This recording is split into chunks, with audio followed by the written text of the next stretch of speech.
la ni malo ni sukuro ni wonta ni ngadi service manon la service manon la ni ngani community dol mi yalla community ne Gambia banko ka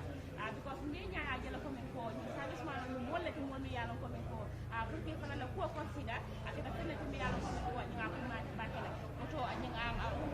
ko da ko ana la fande so mo le do ko kende ba bi te ka ngani Gambia banko ka ana ti ya ko no amu ko ti yalla ko men ko ngamera ni ngam hada ma di wo hada ma di yalla ko men ko ma ta la ya ngako lo di la le ni ay isa asin no no manole ko waro ma koy ani mo mi yalla ko men ko sula tala sistali waaw Black comme ni nga ko waxee rek mu nekk mbir moo xamante ne yaakaar naa sànq bi ñuy laata dem break wax nañ ñi nga xamante ne nii ñoom ñooy viewers yi ñu ngi dellu si waat ci kanam tuuti ñu dem rek doon atteindre li nga xamante ne nii moom mooy oncle Tolo mu ngi koy dimbalee jaamu yàlla yi mu ngi koy dimbalee nit ñi nga xamante ne nii yelloon nañ ko mu ngi koy dimbalee nit ñi nga xamante ne nii jox na ko di right people parce que tamit wax dëgg yàlla tey gis nañ ñi nga xamante ne nii ñoom ñooy serviceman yi niñ fi feesee wax dëgg kenn ba département bu nekk rek yóbbu na fa maalo yóbbu fa sukur mu nekk ndibal boo xamante ne nii wax dëgg ñooñu soxla nañ ko bu baax a baax parce que ëppale wuñ ñu ngi jooy li nga xamante ne nii toujours la ñuy wax naan seen sarare yi nangam sangam kon su fekkente ne ndimbal bu mel nii def na ko fi wax dëgg loolu sant ak ngërëm ñeexal na ko bu baax dañ koy ñaanal yàlla gën a dëgëral taxawaayam yàlla yàggal ko fi gis nañ tamit décoré bi nga xamante ne nii moom lañ ko décoré muy siège bi nga xamante ne c'est king seat macha allah xale bu góor bi indi ko ñu décoré ko mu nekk loo xamante ne nii yaakaar naa ne jëfam ju baax looloo waral ñoom tamit ñu ñëw delloo ko njukkal bu rëy bi kon rafet na torop macha allah waaye gannaaw loolu dañoo am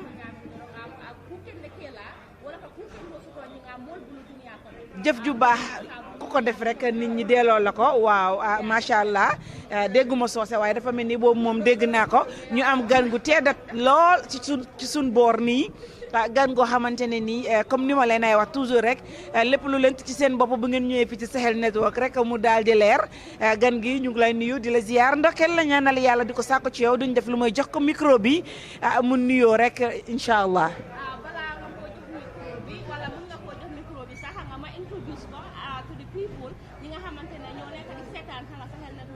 Right now, his name is Kemeseng Sanneh, but many people call him Ted Sanneh. He's a young Gambian,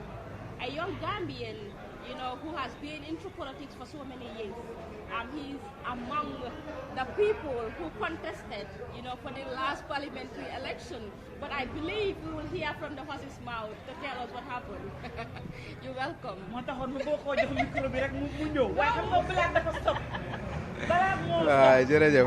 jërëjëf kontaan naa trop pour ñëw seen plateforme bi fii war a waxtaan ak yéen and I'm so grateful for the second time after parliamentary election foog naa this is the second platform ñu ma jox opportunity to talk to the Gambian people and I'm so grateful pour ma mun a share my experience with the Gambian people for the first time contesting and for the first time PDOS tamit contesting in that constituency boo xam ne moo nekk Ñaamina West boo xam ne bu ma fa doon demee nit yi ñu ma wane Ñaamina daal xamuñ PDOS but yaakaar naa ne results yi ku ko gis rek nga xam ne daal impact bi def nañ ko foofu te suñ foot tur bi bàyyi nañ ko foofu but inshallah si kanam waxtaan bi dina gën a ne kontaan naa Sahel TV for giving me the opportunity. I'm so grateful.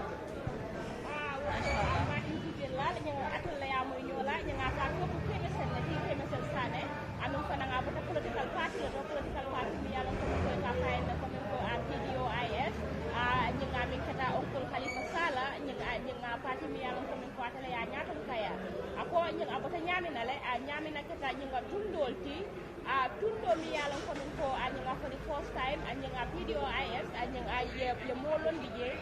pour anyanga adayete National Assembly nyang election o nyinto bari masakalla nata anyanga kele nyang amo wasira wanya sudeno je woto anyanga be kata nyang commence la dorol anyanga fay ko min ko ate he's a young person mune yate motivate anyanga pour anyanga ya daka politiko kono wala nyanga yewo bol decision ota nyanga pour yello wakape fayo nyanga baraka bake rek ko ye hadamadi lom me alon ko be gambe banko kan hakole be ni la banko tema so ko men kamunda ko la constituency ye nyina fo ko ni tara fo ya londo soro wala ya fero soro ya sembo soro ya nafulo soro defana nyanda ka mole de me alon ko nyanda ka pare pour que wura ka ke dokulati ay la banko kan so hammoñi wala dun dantala ngaje ko nga londo soto la nga fero soto pour ka nyamina represent men ka munta ko député bonto pour ka daje ka ke la representative ka ke buloti ka ke singoti ani nyaati député bon ko na wo hamoni wala duntana be pare fem man nan siso so fo ka bering ay ka fo men ko G-Boss Gambia Bureau of Statistics ay sauver dole ke ka fo me ko poverty rate ay la sauver in terms of development among the 53 constituency member Gambia banko ko nyamina west is the most undeveloped constituency and the most poorest constituency and Cabrillo study nyenke nara jibe and I read that document nara find out ko nyamina west why do they examine or term was as the least developed constituency among the 53 and the poorest constituency. They say that we are the only constituency that people are still drinking from an open wealth. And every disease can go inside that phone call. And it's the only constituency that there is no feeder road that is linking the main highway, and there is no ambulance service. Even people, they are put on donkey carts to go to the highways, going to the main hospital. And development they were lacking in Yamina. So and this thing can be only have when you have a good representative, National Assembly, where the national cake share world, so that you will request for the share of people of Nyamina West, because the state resources must be shared equally among the citizens, irrespective of our party affiliation, irrespective of anything. But they say the state resources must be shared equally. Since we are taxpayers, we all contribute to the national budget.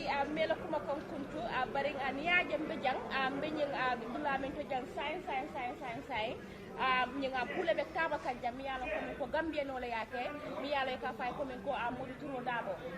nying afalenting ay nyinga jiftol di mo la miyalo ko service men on la muyti woto dum nek la dorom mi kaba sok commencer be ga dum ko nan dorom jinga ka tañu continuer.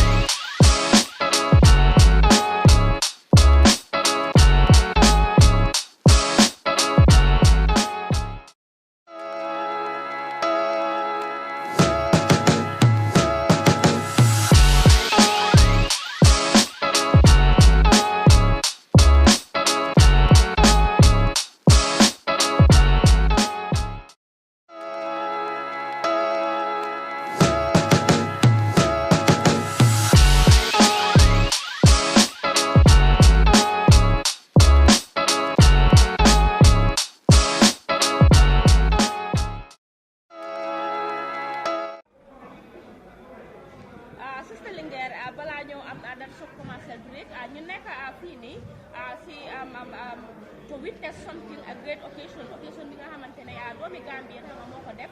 di jappale nga badole yi comme nga we have a very young ambitious gentleman here staying with us dina bëgg ko nga pour nga waxtaan ak mom about nga this great initiative nga bi nga xamantene Uncle Momodou Touré Dabo nga loolu la def, because I believe that every Gambian ki nga xamantene yalla may na ko doole bobu nonu should try to emulate or to follow his footsteps, because he is doing amazingly well. Indeed, Black wax nga kàddu yu rafet wax dëgg yàlla, parce que Uncle Tolo yaakaar naa li muy def nii man gisaguma benn moromi Gambien am boo xamante ne is doing the same as he is doing. Mu nekk mbir moo xamante ne yaakaar naa ñëpp dañ ko war a toppandoor lu bon moo bon, waaye toppandoor lu baax dafa baax. te yaakaar naa buñ xoolee nit ñi gis nga activité yi nit ñi ñu ngi dem di ñëw xool leen serviceman yi ñu ngi ekkati mbir saaku sukkur yi saaku maalo yi ñu ngi dem ak a ñëw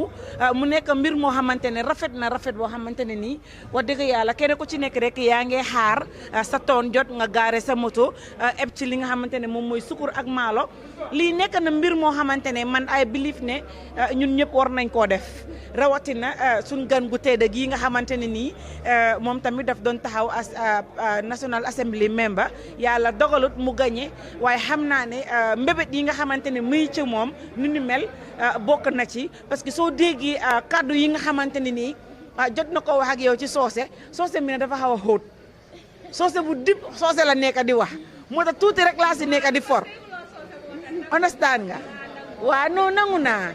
waaye soose bi dafa xóot oyofal ko waaw oyofal ko tuuti rek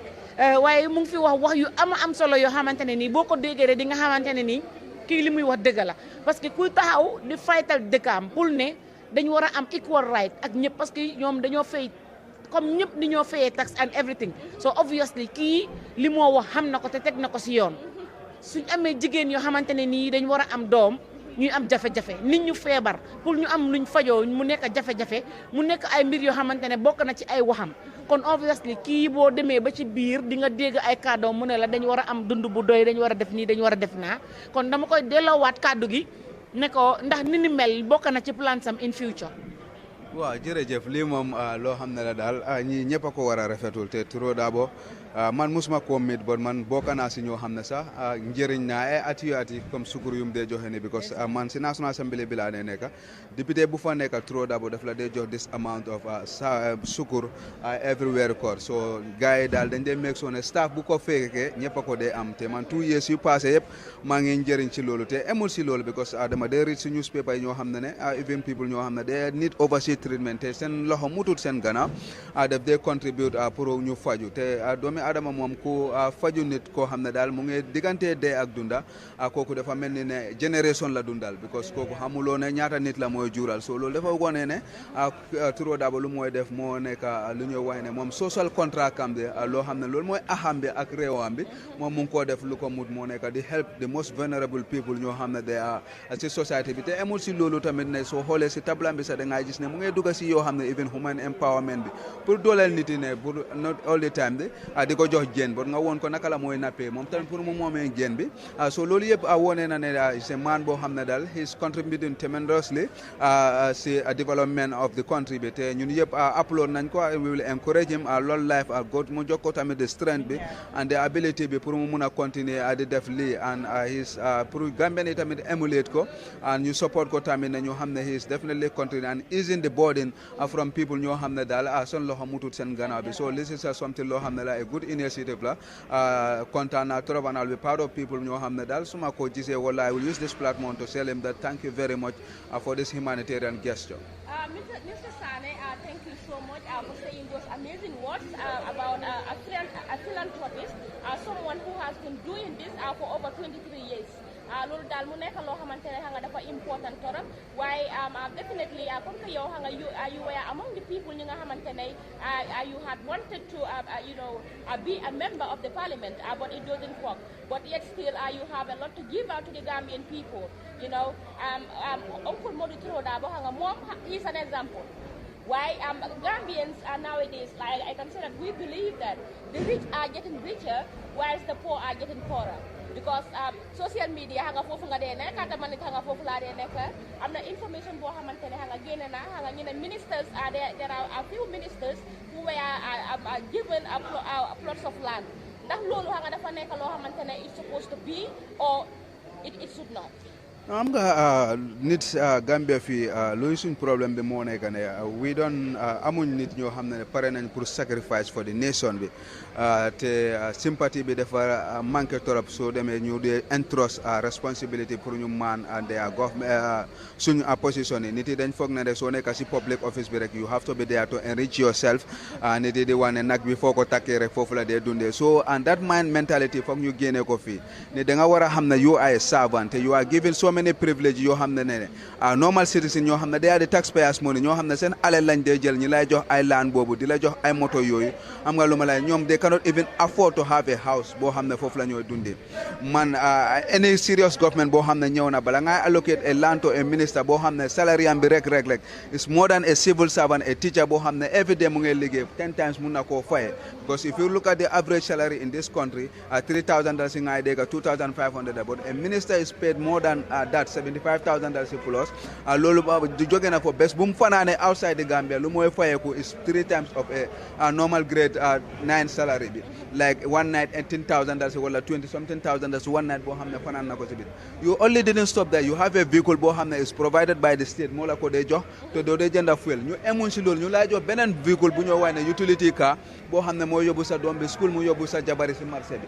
yow emuloo si loolu tamit nga ne ñun taxpayers ñoo xam ne amuñ dara ñoo la war a jëndal kër ba pare ñu sampal la ko because next minute dañoo dem jëlaat beneen loolu boo xam ne dañ ko mun a fay ñu def loolu so but policy boo xam ne la dañ ko dugal foofu since Jawara's régime bi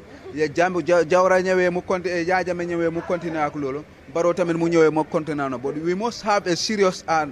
National Assembly boo xam ne mu ñooy ñëw ñu make sure that we make a stop to it because Gambia we didn't have it ñun ñoo wax ne dañ jógee si transition bi and the state bi fu mu nekk ni amaatu dara ñu ngi ñaaka yaa ngi understand so with that level bi ñun we should look at ban direct fan lañ jógee ak fan lañ bëgg a aaga wax nga fi wax boo xamante ne dafa am solo torop xam nga step it is so important waaye xam nga we'll have a short commercial break and we'll be right back.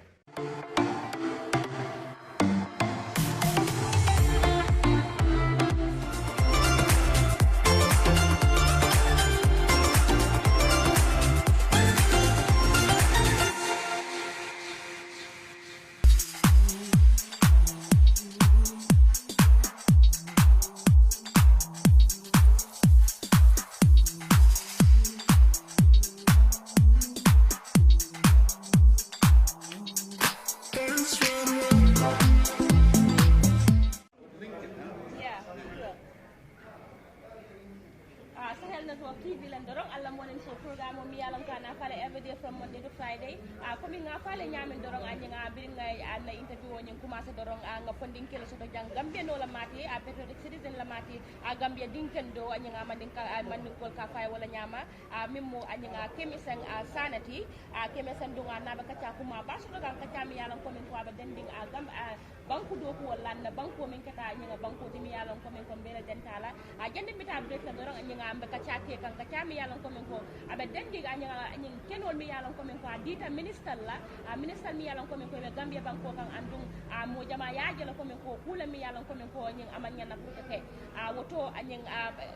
jandembe wo kacha anyang kum fadala ngaje la ko min ko service manol be janne mimbe ko min ko anyang soldier role anyang police role navy ya you name them and it will more let me along ko min ko they are playing a very important role in our lives because it will like a more property safe it will like a more life safe ni mol be lari la bungol ko ne be sino la it will be mbedo kono itol be silol kan iba enso kan ko men ko human right lives are protected woto ita ma mira ko men ko wo kenol nyeng ni atar no ya sika ya di no service men on la would have been better than they themselves are using that. No, definitely. The government must look at the problems that are confronting our people, from the servicemen to the nurses to the teachers. These are the key players in our sector. But these are people, they serve the service until they retire. They cannot even have a land that they will say, this is my property. So a serious government, before you give those ministers those lands, so why can't you take that land and build a locust house? You'll be giving it to the serviceman and you'll be deducting their salary. Before their retirement, they will own their house. Even they retire, they will have a house to live in, and the children can have a house, but they will continue being renting. And you look at the rate now, how the rent is in this country. Now the rent is at increase like no. Yeah, so these are the things that a critical government is thinking. That's how you think. You have a local house, you build it with all the lands, the government land, because all lands belong to the state. That's what the law says. So you make sure that like the backwater dump site, if there was a share, by this time that dump site could have been closed, and you build a houses there, 3-bedroom and a parlor, 2, and you give it to civil servants, either doctors or teachers, and they will be paying every month $2,000. Will be deducted from their salary, or $1,500, depending on how much they earn. So before 5, 6, 7 years, 10 years, they will finish and own that compound. Then they becomes the owner. This is how you help the people. Black Queen suma gan gi mu ngi wax boo xamante ne yaakaar naa ne xamu ko sax xam na ko waaye man daf ma over excited li tax ma wax loolu mooy que ne dañ am ay place yoo xamante ne fii si Gambia bi they can do many things and dañ jël laan yooyu noonu teg ko rek di ko xool nii amul benn njëriñ te duñ wax ne Gambian government amuñ xaalis bu ñoo bilee ñii mënoon nañoo def states yoo xamante ne nii dañoo wax ne fii place ci la fii place docteur si la fii place police la fii militaire understand but loolu noonu yëpp nekkuñ di ko def so what exactly is the government here for si seen poos yi kese you know dafa am yoo xamante ne xaw ma daal naka dañ ko mën a waxee but I think ne ku mel ni Mr Sanneh su toog Sanneh yow sa mbokk yi dañ waroon a def seen level best nga nekk si National Assembly bi because of neexut ba neexut waaye yii nga nekk di wax the people at the National Assembly these are the people that we need there ñoo xamante ne dañoo wax lu make sense taxawal ko ñi nga xamante ne ñoom ñoo nekk ak ñoom ñu xam ne kii li muy wax dafa make sense ñu try pour def ko Gambia dem forward because of yeneen countries yi nga xamante ne nii ñoom ñoo nekk di dem si kanam dégluñ ñu ñun amandooral independent dañ ñu raw comme guddi ak bëccëg dañ utee so why not the Gambians try to make something different. waaw lii la rek lii moo tax na ñun pare nañ su fekkoon ne yàlla dimbale na man ma dem si néegi député first thing loo xam ne pare naa koo def moo nekk ne number one we have to look at lu ñooy waxee sa rent si boppam bi lu ñooy waxee luwaas si dëkk bi fii because nit yi dañ dee jog rek nga gis nit koo xam ne da nga sampa sa néeg bi rek téetee nga jog rek mu ngi $3,000 si rek benn weer rek nga ñëw nga ne ko $4,000 si $5,000 te luwaa bi mu ngi laa wane ne you must add the value of the house before you increase the house bon nit yi dañoo sampa seen néeg bi de duñ mus a yokka fa dara de nuñ ko sampee noonu la fay nekkee ñu ñëw from $4,000 to $3,000 $6,000 su yàggee ngeen dem si council bi ne moom laanaam bi lu mu ko neex mu def ko foofu so dafa mel ne loi bi ñun pare nañ pour ñu stop loolu moo tax civil servants yi fu ñu nekk ni they will travel far away because dañoo nekk because I see civil servants ñoo xam ne ba Fonyi lañ nekk because they cannot afford the house in the greater Banjul area so they will go up to Fonyi they wake up 4 a.m. in the morning pour war a ñëw liggéey yaa understand to pay transport pour mu ñëw fii so loolu moo tax ren xam nga borom du lekk te am na njaboot mu ngi leen war a fay school fees ñu ngi war a feebar ñu ngi war a lu mel ni julli korite mu ngay ñëw julli Tabaski dafa event yi dañ dee teglante daf dee rampam so I think the Gambian government have to do something loolu moo tax ma ne la these people yi nga xamante ne ñoom lañ elect barki Dembo Ndiaye ñooñu ñoo war a ñëw def development in the Gambia because lii moo tax ñu fal leen teg leen fa so I think ne yow mii toog fii nii even if at all yow yàlla dogal na faluñ la but I think yet still you have the right and you can still work with those people to make development in the Gambia. No, definitely loolu wax naa ko suma député boo xam ne moo jógee suma constituency and any other national assembly moom moo xam ne you are critical thinker ba pare yow da nga dem si néegi député bi pour Gambia ñu solve seen problème because parliament bi sa liggéey bi moo nekk ne yow da nga war a direct the government in terms of their policy ak seen programme naka la nguur gi du mën a doxee comme que loolu moo tax ñu ne la ñetti banque yi moo amee si nguur gi da nga am di legislature nga am di executive nga am di judiciaire ñetti yëpp foog ñu dimbal so ñu ne la ne the executive ñoom ñoo nekk si kaw so national assembly ñoo la war a put into check ñu make sure ne xaalis si dëkk bi fan la dee duggee naka la dee duggee si loxo kan la dee ndax jaar na si yoon bi yow loolu mooy sax ba doo si ewa ak luwaa yoo xam ne ñoo war a dox si dëkk bi doo em si loolu tamit ne nga make sure tamit ne nga xalaatal go nga jox leen xalaat boo xam ne lii lañ war a jooy so ñun pare nañ ne pour suñ demee si néegi bi pour ñu teg fondement yoo xam ne pare nañ koo séedale ndax demuñ si néegi député man dama dee binda saay bu nekk si suku ma dee toba pour ku nekk rek soo fekkee ne da nga critical thinker nga foraatu loo xam ne yaakaar nga ne mun naa yóbbu Gambia si kanam ba du ma si dee am man député balaa maa nekk si néegi député sax am na député yu bari ñoo xam ne dama dee eskenga ak noota ak ñoom loo xam ne xalaat naa ko dafa war a yóbbu Gambia si kanam te suma député bi wax naa ko ma ne ko ne dinaa am every time dinaa ñëw ba foga sa bunta bi pour ma make sure ne suñ constituency bi yóbbuñ la foofu pour nga dem nga toog foofu te yow yëpp gis ngeen condition yu fa nekkal ñun suñ constituency bi lu fa nekkal the only constituency boo xam ne amut high school the only constituency boo xam ne it doesn't even have a health center the only constituency that doesn't even have an ambulance service so lii yëpp issues yoo xam ne confronting us courant bi ñëw na sax mu ñëw ba Jara mu top whole of Ñaamina mu dem commencé at the other end in Jare and that is division and luwa bi mu ngi laa wane state resources dañu war a xel so loolu yëpp yoo xam ne ba duñu am si loolu tamit Gambia fu mu nekk nii dañ ko war a teg si yoon bi Gambia dafa bàyyi yoon bi fu mu nekk nii and we have all the signs of a failed state so député nekk député bi rek moom mun a teg nguur go boobu si kanam number one ba tey ñu ngi amee 1997 constitution boo xam ne benn nit rek la may doole fii citizen kenn amaatul doole mooy président bi rek because Yaya Jammeh noonu la ko drafé moom rek moo amee fi doole moom la ko drafé so loolu dañ ko war a change te try nañ ko ñu spend $160 million mu fail in the parliament. This parliament cannot afford to miss that opportunity be duñ ko isiwaat si parliament bi mu ñëw foofu ñu make sure that it come back to the parliament te ñu make sure that they make a constitution boo xam ne mooy like speak the voice of the people Gambian people ñoo xam ne luñ bugga loola because ñoom moom réew mi président bi moom mu réew mi so ñoom luñ buggee néew mi mu doxee noonu lañ ko waree doxee moo nekk term limit boo xam ne président du ñëw mu xabaabal léegi muy toog ay 30 years 50 years because loolu su amee rek dictatorship la dee jur so dañu war a am term limit boo xam ne juróom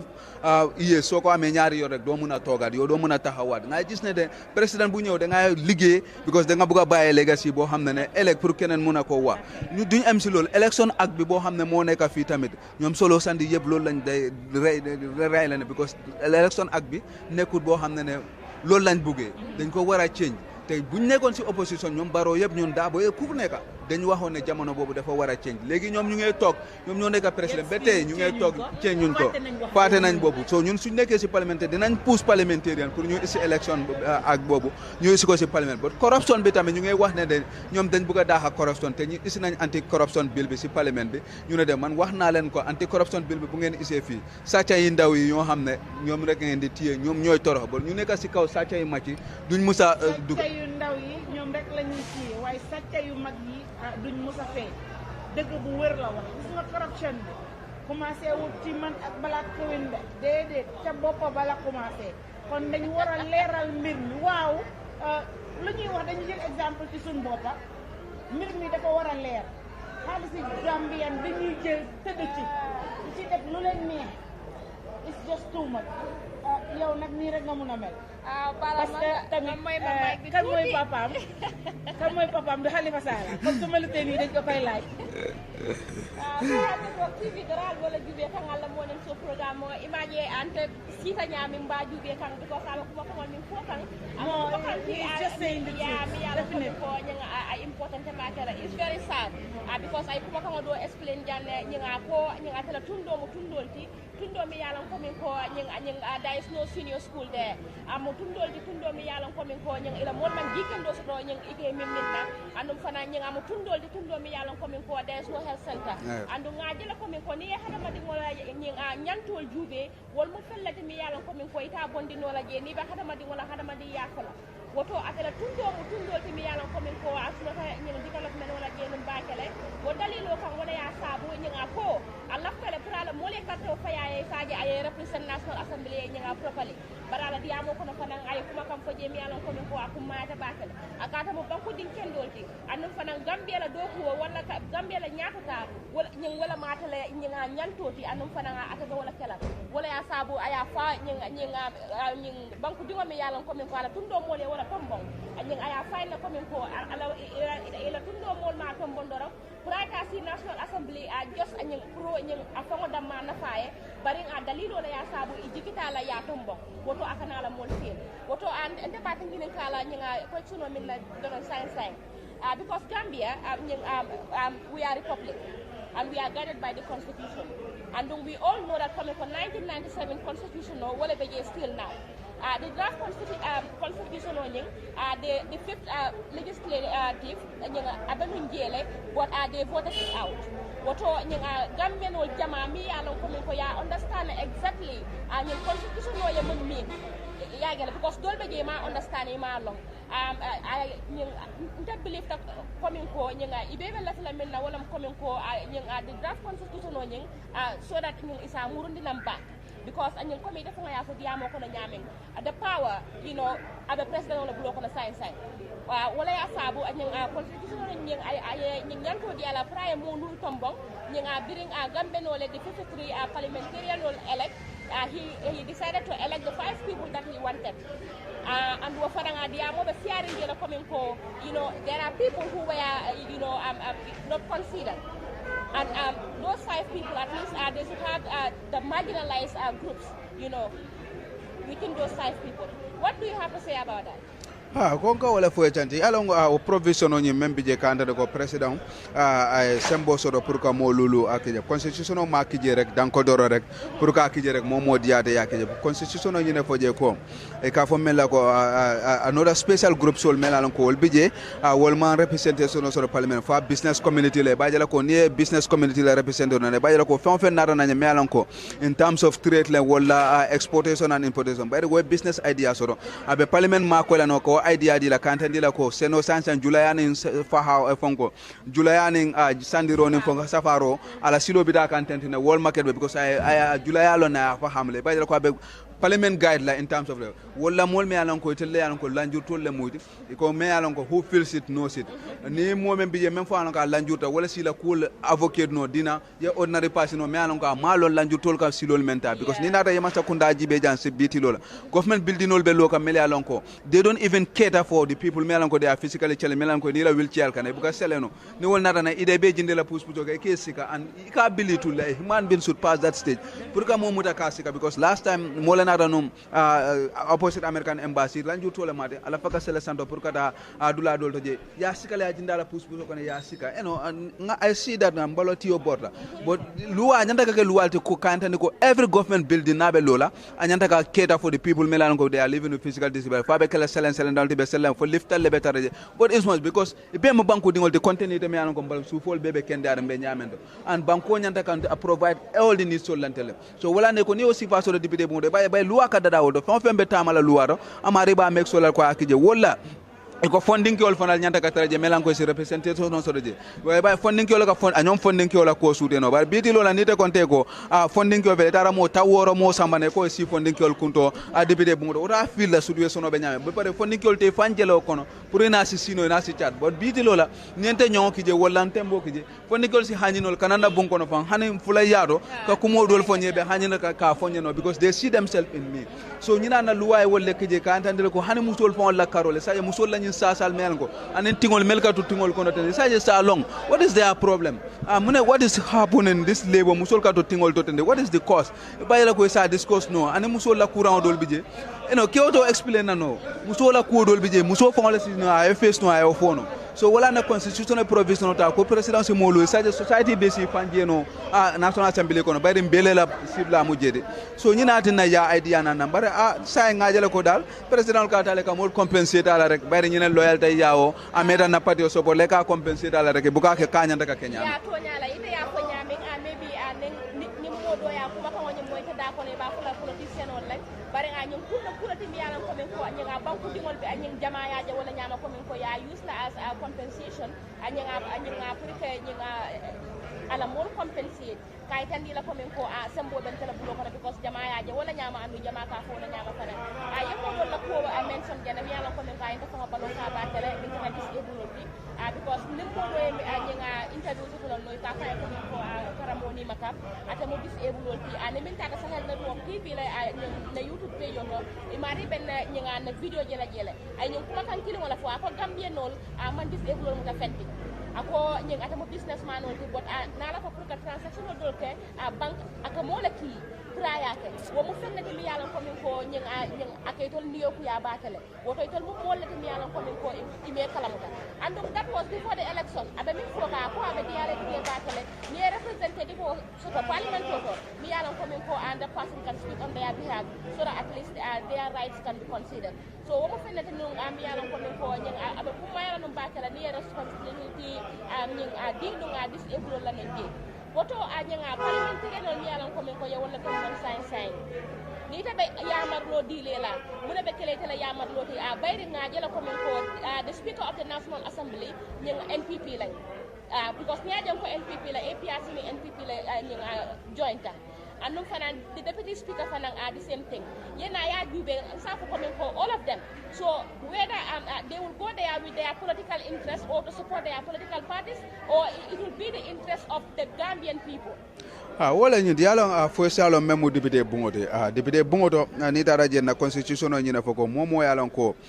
e be député bungo kono e ko itela miro nyanda ka mende wala ko the national interest must guide you and your consent ye ñine foko ni nata nam fo dunta député bungola men bundado rek ila parti wala nafo wala la tiko nyanda ko lande bundado because you are there to represent the Gambian people wala ne buge command parti wala je ni tara je ka fo le MP for Jara West for Jara Central for Jara East wala nominated member pour bije po e la so nga mira ko nen député ol yelong ila do ko moment yi modata taraje ka fa ko bari mboda nyim parti ol do wala mbe president wala parti ol do wala nay fam fonya rek ndebe wala fa sala na bari ba jibela ko gambela interest do ngalo na ko sa gambenol kuninta bakele ndumbe parela pour que momo expose me alon ko man traje pour que national interest savje te bi jele pour que president wala savje hanata mantra siloka nabe siloka mambala wala nabe siloka pour gambela nyaado tala kay mbela nyanda ka sobor ba nay silo fana bula mbela nyanda ka condemn ningo ke rek be gambe sodol me alon ko so man dingol melbe wuluka ne ba fala ko tonya famanyol wala mamanyol ko donyol e do ko kere ba nimmoke alon ko the generation yetto bon ngol le feel because Gambia state leto sign it needs a direction nim bankol melan ko 1994 ne Rwanda jibe wato menantel mtambira independent wala Rwanda be kelol la bar bitulo tayda Rwanda jibe ba wolbe mira kandula do la say ka mobile le de ka fansun computer le de ka fansun phone le de la Gambia jan everything we are exporting we cannot even have a direction found la fakada silomena nim wolbe boro lantel on your marks del ma start follow be lore naka so what was it ala puru am fana le direction okay 56 years amanke sanje talula ne woro hana hada madingo fon ka ke balde sa men ko bale ku yara nyanda ka kuno afaye so ko banko men ko sanje talula ne woro han sa tellement direction so ne julo men ben kangola lan na tambida e ko julo ta bu ka fintino banko dingol kay bu ka jeno fam men ke non do julo ka tantel le to yala biti lola dene de membe sirinja ne banko la julo talantel tema momo be jan wulitan say ane wulitan tan sabane say wala bentel be kungodo duite ko do nana ma do mo ni yede nyene ngay bi ko wulitan sayo tan sabane sayo ni ba fala kon tan na mota du bari o tal nyinga be kuma yarim bakele because me min fokan ay important bakele bari nga kamunta nyinga fenne be ke kan jana nyinga onkul nyinga mo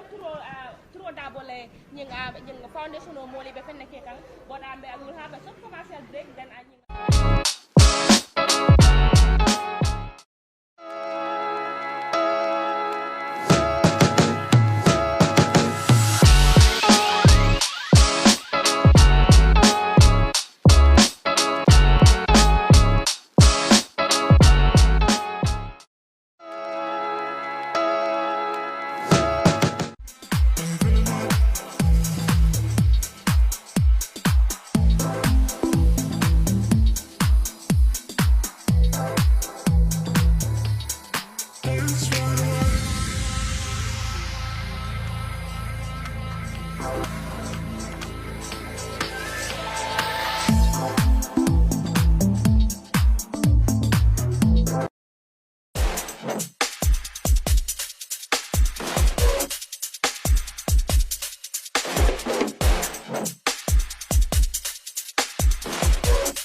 mbeya jela komin ko nyinga mbed laminto nyinga oncle Modou Touro Darboe safo ala Vision Development Foundation no mi yalan komin ko he is the CEO and the founder nyinga be do ku kendo min ke kanga nyinga Gambia banko kan ayajele bayri ita mo Gambia funding mi yalan komin ko ingani yo min ke wala mo wanyang pour kaje komin ko ifadang nyinga be lola hada madi ngol nyaadile pour ko hada madi ngol mako nying niatara nunga ita fana ya opportunity soto ita whether you will follow his footsteps or you will do something different because I believe he's someone who is leading by example. tonya len ko ya fo nyame re ko nga fo nyame banko dingo banko de rek hakole be ni la banko te ma soko la banko dingol andal fana le nyen hamo soto le non pour natra ale place karafa ma hana ma karafa mol ma nga sembo soto pour kan na mol ma ko en do nga yantandi la ko ante boda damento ji ko le mun na mol la batade je because UNDP ya yantandi la ko kolome alon ko adabe lenga cover mantarala hada ma dingo manya na ke mi ngala because is exposed to every disease me alon ko si dunno jele so kamalantel hamo mu nyina de ji ko be na sa dol ka bori ay kilometers pour kada jiyo nyene banal be kala molti melan ko ben fan sun kodo bonde la ka bo holol sing sato sate yalon ko sula da jiyo la je pour ka make so ko sing bante dan nawdo fanan kaje kon tella sato do ni jida ka jinan choya wala ne main highway de pour ka dunnan dula do wala dalaba wala kumbani musol ka struggle pour ka dunnan kono do bayri na silol man kadi masi malle be je melalon ko ka mol samba war masi ma fana buga mo kilin samba so mo fula wala ka si masi ma koma do masi ma du mal lansin pour ka mo saba samba drive on mo fula ka mo soja na dingo ba ko kono ay fudo landa ko be masim ma ko ma because there is no means of transportation wala dun sare do kono be kala moldi melan ko already fa ngaka cha start fa ni jakada company sol pour fo be palera ka dinna in terms of a loan pour nga samba je wala nga duma demande dunde pour ka samba ka loan je at least has my contribution to the constituency ka make so da waital lor je ka mol dundina bare ka yo masim matiyol fanal they pay 150 pour ka dunne la sa tol kon dol ka 50 da so muso dol bije wol buko afford no 150 da wala so ke dingo bampu je fudo lande kundo ni baka dan e be tama kan kilometers so ko dol bi je melan ko pare da pour ko dol ke aka has a contribution ko tro bere mbede tarano oda area so bandi nga so do fan hande dol bi je bal ko le melan ko la balu nyen sa so nande ma fombe empower dal bam pour ka manol doku pour si fon empower wala gadinol ban be ko le melan ko be empower woro turo da bo me menke ka mo fennede me alon ko ku kendelen ndumbe pare la pour nay ka fu nyoma fana ko dula dol sifal yan dandala barintel mallo kino fasi pare no ka bulo dundi o sifal fanal ko ba natara jibe molbe batare nje bakele ando mbembe pat kala muta wala tinna bari na keta ali comme ni yow nga ñew waxtaan ak mom you know su ko defé man xamna ne right now the emotion that you having right now is to do the same as Tolo Dabo is doing but inshallah rabbi as we can see wow I mean ya rabbi gis ngeen li nga xamanteni ni mom moy nit ñi ek ak wacca bi wax bi ni ñuy jëlé bagage yi sukar yeek mala yi diko eb ci moto yi mu nekk liggéey bo xamantene liggéey bu mucc ayib la yakarna bépp Gambien comme niñ koy waxé toujours rek def nu ni mel toujours dañuy complain ne Gambians are not helping waye comme limay wax rek nit ku nekk suy def lu baax pour ñu waxal ko mo obviously bëgg nañ pour ñu wax ne ak def na lu baax te Uncle Tolo li muy def ni nekk na mbir mo xamantene ni du gan yag na diko def ci ginaaw booba ñun ñëpp ay xalé lañ mu nekk mbir mo xamantene yakarna wax deug li ñuy ñaan rek moy yalla saxal ko yalla guddal fanam yalla may ko wër ar ko sam ko bot man dama bëgg nga wax ñu di emotion that you having right now for Uncle Tolo. No, definitely li noble initiative bo xamna la I wish every Gambian could have done what he have doing, the people that are having the wealth and the power and the privilege like he have. If it that was yes te lu ñoo joye yeneen yi ñoo xam ne dañ dee dem tëdda dundee am lu ñooy lekk duñ ko am but Turo Dabo lu mooy def ni daal wish I could be like him. I would have done like I am so proud of him and awma dara lu may wade but di ko ñaanal rek mu am mu am good fan pour mu mëna continue lu mooy def ni you don't know how much he is contributing or impacting on the life of an ordinary Gambian people, so we appreciate this. Mashallah. Definitely nyanga mbadi la moy la Sahel Network TV lan dorong nyanga la programme mi yalan ko min kon kana fe nga pour que kala mutandiro kala ko mi yalan ko min ko nyi wala be tamaka nga nyi Gambia banko kan ko mi ngal be yaaje nyo nyala damin nyamin dorong be damin anyang Uncle Amadou Turo Dabo nyanga telebe sadadi kan aba sadadi kan mol la mol mi yalan ko min ko to la sura tala woto nyanga Kemeseng Sanneh soto jang Gambia no la nga nyi Gambia di ngola mi yalan ko min ko laftale to be like Uncle Modou Turo Dabo because aya jela ko min ko pour que harama dingol ma ko yo mo fennati mi yalan ko min ko nyang important bakele andum fana ngabe kumbola because ama nyaaji yo bonde mo do ko kumbola tara nyaaji yo mamba nyaato but deep inside you know the person is crying nyanga kara atala mol lati mi yalan ko min ko be sulari nga ma ko rola min keta nyaami nan kolte woto nyanga be duwa kan ne nyanga no fana ba dandiro nyinen kan mo be bulo kono mo memoro ndi yalon ko min ko marisa nyanga bulo ka funo ata kan kaje ko min ko be development no samba no la nyanga ala tundo mol kan nyamen ako atamu ga nyang gambia dingol te mi yalon ko min ko he will not give up because ay gambia la jay gambia la soto anu gambia la nyatota wala mo fenti mi yalon ko min ko wo matela sula kote woto nyanga mbafule ko min ko ala mama seta la ye ma ko jongo jong ala ke joyi ngani yolla ani fana ilafta nyanga pour ko kukendo min ke inshallah ma seta labe ifasa lale ala ni mo kendol horomoto anen sirifol horomoto because if ala mo molti mi yalon ko min koy bote balalle woto sister Linguère li dal nga dafa nek lo xamantene dafa important torop because ñun ñoko dé wax ñi ne nga ku def lu baax nga dinañ ko wax waye ku def lu bon tamit nga dinañ ko wax bam leer waye lolu mo tax tay nga buñ fi taxawé nga waxuñ dara nga lu bon nga si the person behind this because dañ xamne comme nga he is doing something great for the people, not only for Gambian people, but foundation behind he is supporting people in Senegal, Guinea-Bissau, and other places, you name them. Why leader for Nekalo Hamantena? Why so whole Gambia? We have so many rich people. We have so many people who can do the same thing that he is doing. Why hanga duñ ko def? waaw duñ ko def Black Queen mu nekk mbir moo xamante ne comme niñ koy waxee rek dañ feen amoon nguur goo xamante ne nii ñu ci bari ci la seen mbaga wàccee ba tey wala ci la leen nit ñi bañ gëj a déggee ba tey bañ génne loolu ci seen système bi waaye bëgg naa ñu xam ne beneen nguur moo taxaw fi mu nekk ci Gambia bi ñu génn si in numbers because they can do it ni ni mel ñoom itamit mun nañoo ñëw ci beneen fànn mun nañoo bañ a joxe sukur mun nañoo bañ a joxe maalo waaye mun nañoo dimbal boo xamante ne dina am njëriñ ci ñi ñuy dimbale though it cannot be like before waaye mun nañoo def seen kéemtalaay kàttan ba ñoom itamit ñu try daal def comme nii parce que rafet na trop te itamit baax na ndimbal la boo xamante ne ni amut fa mu yem bul xam ki ngay jox sukur bi ndax amoon na lu mu jëndee sukur sax sukur li nga xamante ne moom mooy kaasi café bi muy war a ndogoo sister Linguère doguma la but the most amazing part of the story is that Uncle Turo Dabo moom dafa nekk nit koo xamante ne he is definitely supporting in education soo gisee ma wax loolu noonu because amoon na time xam nga he gave out $100,000 to the people of the Gambia College and again xam nga mu génne about I think 20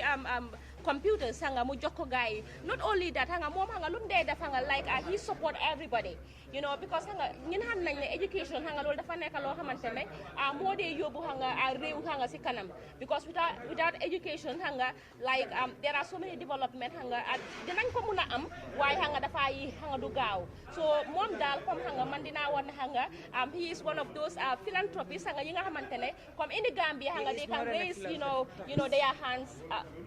high and say that okay I'm doing it great. Definitely I adore him. We do adore him comme ni ko Black waxee rek mu nekk mbir moo xamante ne nii daal all we can say is ñuy ñaan képp koo xamante ne nii yow sa loxo jot na sa ginnaaw nga génn a def ni ni mel ndaxte lii nekk na mbir moo xamante ne nii dafa jéggi dayoo te amul fu mu yem yan na la yàlla rek kenn xamul yow ñaan boobu noonu ban façon la ko yàlla di fayee kon macha allah Oncle Toro kontaan nañ ci yow waaye tamit kontaan nañ suñu gan gi waaw ñu jox ko may bi mu wax final word sami rek mu tàggatoo ak askan bi because it's like he want to go waaw xam nga mission yi ñoo dee bari man moom duma dee toog moom man suma tànka bi rek su ma jógee fii dama war a dem ba Banjul so but comme dama ko waxee rek am sorry I believe am na beneen question boo xamante ne bëggoon naa la koo laaj fële about Honorable Halifa Sallah moom mu nekk National Assembly member bi nga xamante ne he was adored by so many people waaye ñun xam nañ ne comme the 6th legislature dafa nekk loo xamante ne comme he is not there Honorable Sidia Jatta is not there and so many people ñi nga xamante ne they were there before how did the PDOIS party feel hence they did not have them in the parliament right now. Yeah, comme bu Halifa bi moom taagoon na bu yàgga sax 2017 mu ne this will be his last time bi boo xam ne dina nekk parliamentarian so loolu was not a shock wala boo xam ne we didn't expect it xam nañ ne moom du ñëwaat in the 6th legislature bu Sidia bi moo ñu beta torop because liggéey boo xam ne commencé na ko si néegi député even MP ñoo xam ne sax bokku ñaa moom parti sax ñoom dañ ko doon wax ne dañu bugg a Sidia mu gungeaat leen ne man gis naa MP boo xam ne sax wax na ma ne sax moom su ko munee dina demoon ba si président bu mu wax ko bu mu fa teg candidate because dañ soxla Sidia foofu because ñu ngi jànga si moom nu mu leen nekkee di yóbbee pour ñu mun a understand yeneen yoo xam ne ñoom onda because moom yaaga na fa te mu ngi jànga te standing order boo xam ne boo moo dee guide National Assembly bi sax bu es bi sax moom bokk na si ñu ko draft sax soo bàyyi xel sax buñ ko paree yóbbu na ko ba si président bi gars yëpp kontaan daal ku ko gis daal nga kontaan daal li kayit boo xam ne la woon na te mu ngi si Pan African Parliament bi mu ngi si ECOWAS Parliament bi su demee foofu mu taxaw mu téye mic mu wax tuuri Gambia da nga xam ne at least am nañ koo xam ne tamit kii tamit borom xam-xam la te xam na lu mooy xalaat so pour war a ñaaka kooku si not disrespect koo xam ne contest na soo xoolee seen level in terms of lifin bi su fekkee ne Gambien pare nañ dëgg pour yóbbu dëkk bi si kanam foog naa ne Sidia lañ war a jox carte boo am nga citizen yi tamit you respect their decision man duma dee question kenn bot luñ def rek dinañ ko gis daal ñun daal so ma xam ne daal Gambien ñoo decide I was disappointed man su ma sañoon Sidia mu nekk fa mu guide the process bi because xam naa ne lum xam te ine boo xam ne am na ko pour ñu am parlement boo xam ne aduna dina ñu ñëwoo dina kontaan ne saay fu ñu waxee rek ñoo xam ne Gambian parliament so dafa bëgg a noccoo that type of people te am na parlementaire ñoo xam ne sax join nañ sax nuñ ko yaakee sax just last week maa ngi dégg honorable Mbow si beneen TV bi mu ngi wax ne moom daal su sañoon mu am Sidia foofu te bokkuñ benn parti so ñoo xam ne daal ñu ngi think pour Gambia naka la mooy demee si kanam ñoom ñu tamit disappoint nañ Uncle Halifa Sallah daal xam nga mu nekkoon nit koo xamante ne he has been into Gambian politics for so many years waaye xam nga the day bi nga xamante ne xam nga dafa taxaw xam nga si National Assembly bi to give his speech to tell the Gambian people ne comme xam nga he is going you know loolu dafa that was a day in the Gambians life xam nga day bi nga xamante ne so many people felt it you know we felt bad because xam nga I was among the people who definitely felt that moment you know why think that you know the Gambian feel that way you know about him why because he is still respected. No, you know, Halifa, you know, you will say like, that's why I ask people, you know, why Halifa is the most loved politician in the entire Gambia. You know, when you see Halifa, I mean, I go with Halifa every day. There is no single graduation in this country. Bohamne, I'm not fee. Halifa is not invited either the guest speaker or la mudem for to inspire. University, you go there every week and week out. Even on next Saturday, Samunge for to inspire. Sometimes they them lecture for. Lo hamne dal halat nga ko national gathering la rek Halifa will be invited there. So dafa mel ni Gambia they love this man, but luta duñ ko de jox sen carte loolu la de question. That shows you the level of xam nga luma lay wani awareness in terms of people because man xam naa ne su ma la óolutu ma xam ne am nga xam-xam bi du ma la invite suma event bi sax pour nga inspire ma but su ma la ooyee ma inspire ma xam ne mun nga ko da nga ko mun a def te loolu moo tax waa moo tudda so man but I know that day bu nga ko waxee ne this is my last attempt I will never seek for your mandate again man dem na book like it was so emotional that everybody feel that they are losing a so great man bo xamne he was shaping the country back nekul toxic cow president bi but mom he was from Jawara to Jammeh Khalifa has been somebody bo xamne has been guiding the government say buñ bëggé bay yoon bi la dina dédé lolu yoon bi moy yoon bi and they listen to him mu ma wane sa jamono Jawara def leen dé wane ñi mom bu leen sanni carte ba luñ wax rek tiyé leen ko téré ngeen takako so dafa melni ñi dal ñi lu ñëma té am Jammeh tamit xam nga respect na ñi ñoo xam ne def leen dee dégul all the time saa lu ñu wax rek def leen dee dégul te def ko dee bàyyi xel baro tenti so dafa mel ni ñi ñoo xam ne yàlla moo leen toogul si toogu bi but already they have been leaders in this country and Gambian people have promoter people feel that they will not be seen there present but Halifa retired in politics doesn't mean that he will not be in terms of guiding the country he will always be there for the country in another domain not political will seek the mandate of the people but he will contribute immensely to the development of the country. Yes, thank you very much for that compliment. But actually, all the credit go back to you today. We are here, and you have been part of this